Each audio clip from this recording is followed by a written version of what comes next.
teachers, parents, seniors, right? So, what makes one man great and another weak and low is this Shraddha. Swami Vivekananda said this, and many people still believe in fate. Many people still believe in fate, and then superstition is another problem, and unbridled corruption. I told unbridled corruption in India, and criminal politicians overshadow Indian parliament. This is another bad thing. So let me give you one data. That is, in the 17th general election held in 2019, India witnessed 233 members of parliaments out of 539 winners who have declared. You see, out of 539 winners who have declared criminal cases pending against them. So, where they are not good people, why not that professors, engineers, doctors, lawyers, MBS, why not the good people, honest people, sincere people, those who are not having that criminal cases pending against them? So these things should be, it is not good for a country, it is not good for the health of a country. What lessons we are imparting to our students, what lessons we are imparting to our next generation, what message we are giving to them? We should give good message to our next generation, to our children and grandchildren, so that they can survive, so that they can live holding their head high.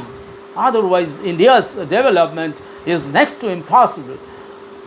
And yes, this is the thing. And these are the apart from these, I would like to say that that India's economic condition is also very shabby, when you see the data of 2023 of IMF, International Monetary Fund, has mentioned in their in one of the reports that the United States of America is definitely, everybody knows that United States of America is the richest country. You see, and with rich, you see, I would say in three ways. How the GDP in US dollar. First, I will tell the name of the country and then rank of the country also, and then GDP in US dollar and GDP per capita income, right? And then external debt also I will mention, right? So the United States of America, that is USA, is having $36,854 billion. That is $26 trillion. 36 trillion. So let me, instead of telling billion, let me say in trillion, and approximate figure, right? And their GDP per capita is $80.03 It means, suppose $80,000, right? But their debt is $32.9 trillion. Though their GDP is $26 trillion, but their debt, external debt, is $32.9 trillion as on August 2013. As on August 2023, right? Second, in second position China comes. China is having $19 trillion economy with 13.72 thousand its per capita income, but it has $2.45 trillion external debt, right? And then third position is held by Japan. Japan is having $4 trillion economy with 35.39 thousand dollars per capita income, but they are having $4.34 trillion external debt. So you see the amount of debt they are having, right? Germany holds the fourth position with GDP $4.3 trillion economy, but they are having GDP of $51.38 thousand, and they are having $2.81 trillion external debt. Next comes India, and India in 2023, India's GDP is $3.7 trillion economy But the shabby fact is that, the shabby state is that the most what I say, the most degressive, the most pathetic, and the most shameful, rather I would say, fact and figure is India's per capita income is $2,600. It means $26,000, 2,600, only $2,600 per capita income. So this is really pathetic. This is really bad. 2,600, only 2,600 US dollar is India's GDP per capita, right? But maybe there is a good fact, that is $1.8 trillion as of March 2023, its external debt. So in terms of debt, India's position is better than some other countries. Not, I am not taking, and then coming sixth position is held by United Kingdom, then France, Italy, Canada, and Brazil. So they are also having almost the same. I am not going. I am just talking about. I am just comparing this figure with the with the advanced countries, those who are ahead of us, right? So how India earns money? You see, the Times of India in a recent report pointed out that borrowing, two things I am giving emphasis: borrowing and taxes are the two major sources of government's earning. What? Borrowings and taxes. All right. So in 2021, while the net tax revenue of the government formed 44.37% of the total receipt. So how much? Second big, okay. So the tax revenue was 44.37% of the total receipt. Borrowing was the second biggest source of revenue at 43.26%. Besides this, the government also generates revenue from non-tax sources via capital receipts. Right? This has come in an article in the Times of India, 31st January 2022. Secondly, borrowings fund nearly half of government spendings. The government may be compelled to borrow during a recession to finance public sector investment, to compensate for higher government spending. You see, I have seen that many in the United States of America, particularly, spend from government fund to the industries, to the education sector, particularly to the industries. But here in India, we find that the government's investment in in development is much lower than other countries, and economy is in a bad shape. And the second thing is literacy rate also. Literacy rate also is not in a very good position. I would say in 1951, in the total male literacy was 21.16%, and female literacy was only 8.86%, and total literacy rate was only 18.33%. Only 18.33% in 1951, when India got independence after 1947. So in the census of 1951, we find only the education rate is 18.33%. But this rate has improved. In 2023, we find that India's education rate or literacy rate has been improved to 77.7%. Male literacy rate is 84.7%. Male literacy rate is 84.7%, and female literacy is 70.3%. Right? Still, there is a gap of 14%. Between men and women, still there is a gap of 14%, which is not good for any country, because both male and women should get equal opportunities, get equal access to education, get equal employment opportunities. Right? So without equality, and it's said that it will take minimum 100 years to close this gap. And it is not good. Okay, and educational. But it seems to me that education has a clear relation or correlation with income of a country. It is a fact that the university graduates or people with master degrees or with PhD degrees or with management degrees or with engineering or professional medical or professional degrees, definitely they are earning more than the people who have not gone to the schools, who have not gone to the universities. So there is definitely a relation.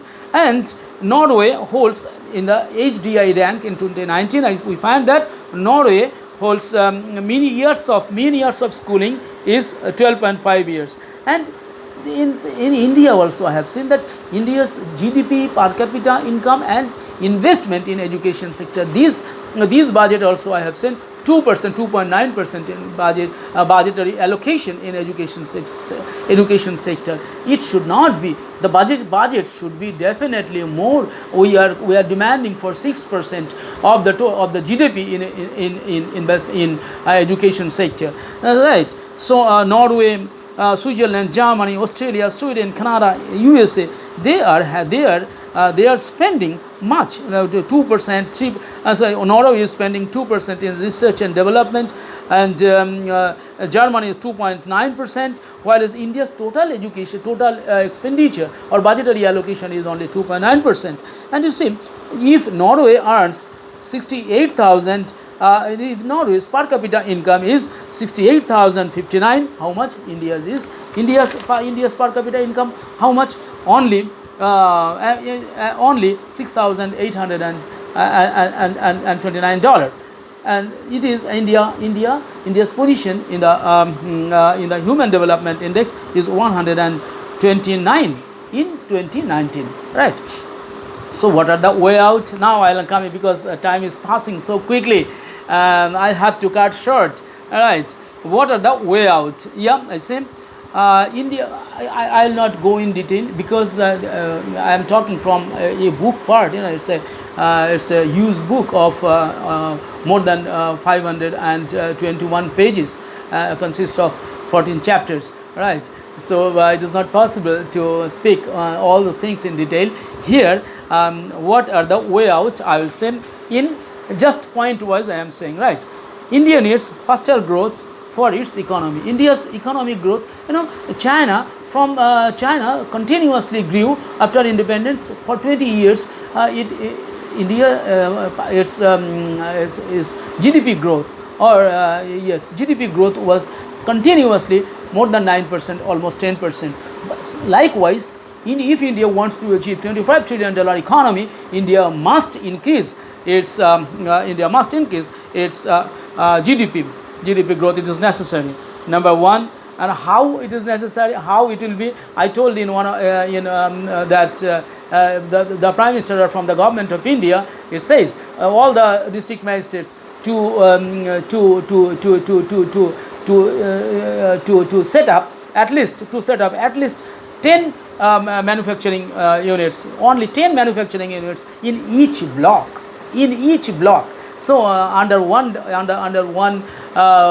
district, how many blocks? Many blocks are there. Minimum 20 blocks, almost 20 or more than more or less 20 blocks are there. Just 10, only 20 manufacturing hubs should be opened in every block, and in this way, in every year, only 20 manufacturing hubs or manufacturing industries are opened, and then in a district it will be more than 500 or 1,000 industries, and in 1,000 industries, if 10% work, in 10 person work in a manufacturing hub, because in manufacturing sector, India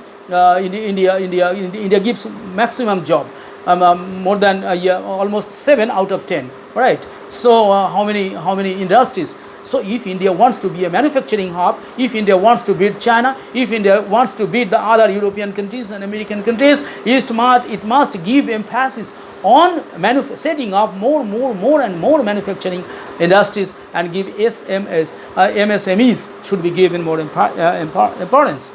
Right, and development of entrepreneurship skills. National Education Policy 2022 says that apart from class 8, This education policy, National Education Policy 2020 says that that vocational courses or skill development will start from class 6 and it will continue up to university level. And then number 3, students must study the need-based subjects. This nowadays, yeah, definitely arts, humanities subjects are necessary, but at the same time we need artificial intelligence, business management, finance management, personal management, robotic engineering. I say that robotic engineering is there, and then space research is there, nanotechnology is there, medical sciences, and STEM. The most important thing is science, technology, engineering, and mathematics.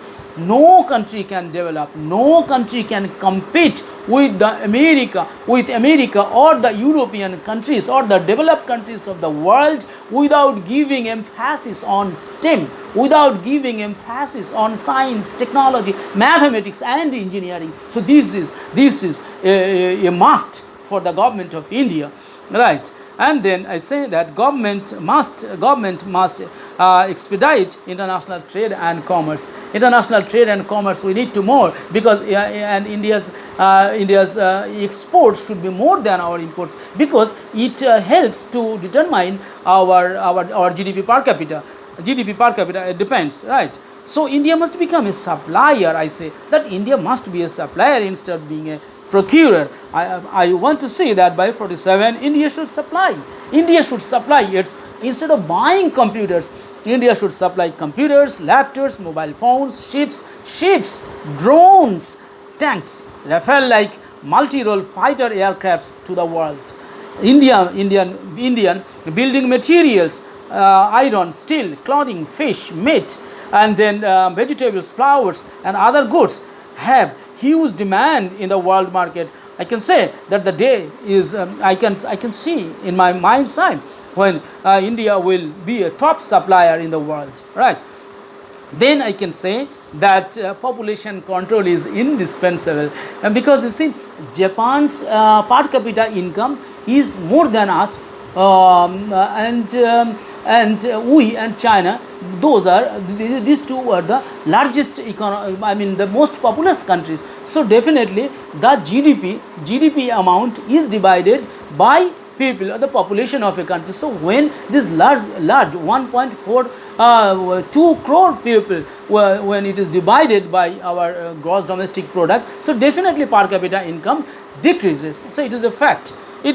So our population control is indispensable. Then longevity of citizens should be increased. Our longevity is not good, so definitely our both male and though women live longer than male, still India's overall longevity should be better. So for that reason, health sector should be given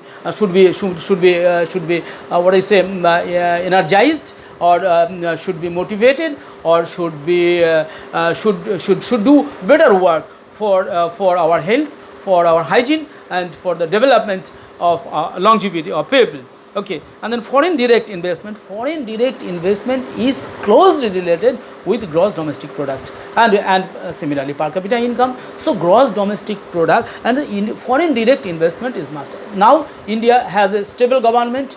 India has 2/3 majority, and India's geography is good, political stability is there, and then economy is good. India is faithful country. India is non-aggressive country. India is a peaceful country. India's land, India's people, India's geography, India's weather, India's climate, everything is good. So I request with my folded hands to all the foreign people and the people who have established their business institutions or business establishments in the world. Instead of going to China, instead of going to Europe, please come to India and invest here. That will be helpful for India, right? And if India grows, remember, the world will grow, and if India grows, then the situation of world, world's spirituality, world's development, world's peace, prosperity will be ensured. That I can say, I can give guarantee to the people of the world, right? So foreign direct investment is to be heightened, and green growth strategy is inevitable. Though yes, India is in a controlled position, but still India's greenhouse gases, India is producing too much greenhouse gases. So green growth strategy should be implemented more holistically, and government must bring you saying government must rethink its tax policy. India's tax, if we collect tax from more sources, and then we can definitely increase our GDP, increase our income. So government and the people who are the corporate houses and the businessmen or industrialists and the people who are avoiding taxes, those should be brought into book. That the government, and I should appreciate that the government is taking right step, and it should take more affirmative steps to bring back black money in India, and to stop corruption from to a net zero level.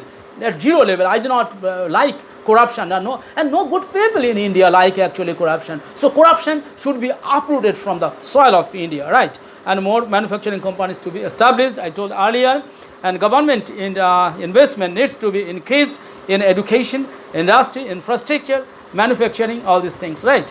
And aviation, radar, and robotic engineering, drone technology, shipbuilding, aircraft manufacturing, computer, laptop manufacturing, rocket launching spare parts, and more small-sized jet aeroplanes to be manufactured. More small-sized aeroplanes also should be manufactured more and more, so that it comes into within the capacity of more people who can afford this personal plane, right? I want to see that India in 1947. Maybe I may not see in my open eyes, because I may be old and I may leave this beautiful world. But I will see from heaven that Indian people, many people are flying their own personal jet plane and coming to their offices, coming to their institutions for doing their work, and coming back home, right? So, and not only that, strict discipline, punctuality, sincerity, honesty, ethics in workplace, and above all, patriotism should be introduced among the students as well as workers. And all these things have been very nicely very nicely told in the education policy 2020. And I think that India, all the state governments and the schools and the head of the schools and the managing committees should be given more free hand to implement all these things. Head of the institution should be given particularly more free hand to implement these things, these good qualities or soft qualities. Otherwise, you see, without discipline, no person, no family, no society, no country can survive and sustain and further develop. So discipline is a must. And patriotism is another thing. Without patriotism, you cannot prosper. India cannot prosper as a whole. I seek that every people, all the community, all the religion of people from all religions, all communities, all castes, all creeds, they all will come together to help India.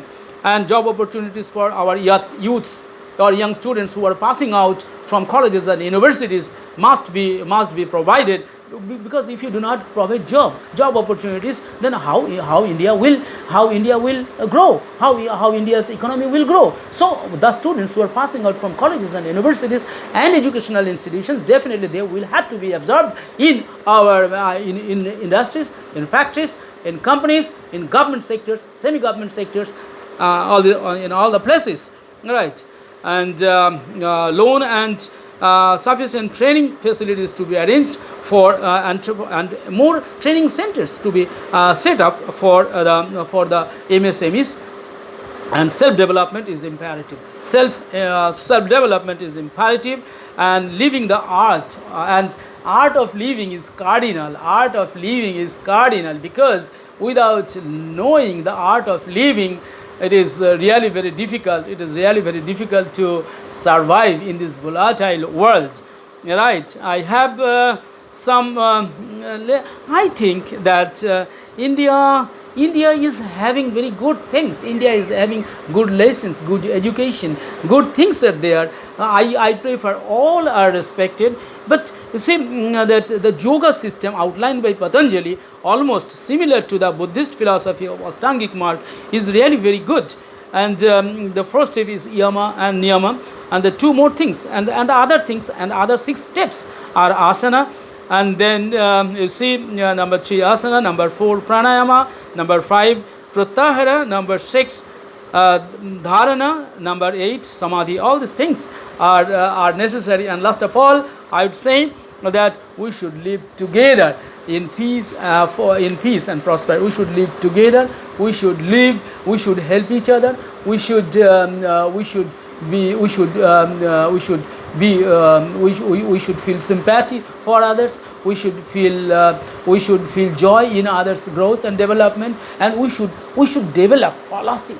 I would want to say for our students and youths particularly, develop your school baba, develop your skills, develop your efficiency, because this age is the age of skill. This age is the age of what I say, this efficiency. The more efficiency you gather, the more efficiency or skills you earn, or the skills you achieve, then the growth, prosperity will be more higher. And remember, your growth, your development is not only yours. Your development or your growth is the growth of your family, is the development and growth of your relatives. Your development and your personal growth is the growth of the society. Your growth and development is the growth and development of the country as a whole. So being a unit of the country, every person of India should improve or increase his or her skill and efficiency.